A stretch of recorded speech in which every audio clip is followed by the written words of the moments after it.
So I'm thinking the other day about colors and shapes from different periods in time. For instance, like in the 1950s, there are these wonderful colors of cars. Peach, seafoam, that deep blue.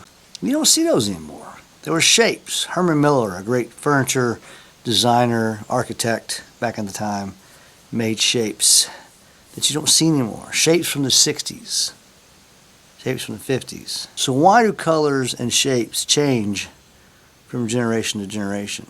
Who tells us that things are going to change? And who tells us which direction they're going to go? I don't have an answer for that. But I know that there are certain colors that I miss from the past. So I'm sitting in traffic the other day and I noticed that almost all the cars around me are black, silver, or white.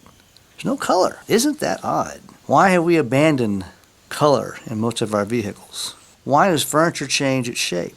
And the thing that is intriguing to me about furniture shape is that if you see something from the 60s, we say, oh man, that's so retro, I love that, right? So if we love it, why do we abandon it? My best guess is we always are drawn to something different. And so different always has to be changing.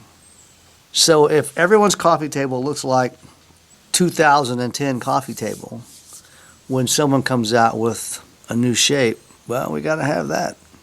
Got to have a new shape. Well, I couldn't live with myself if I didn't have the new shape coffee table. We want something different from what we have.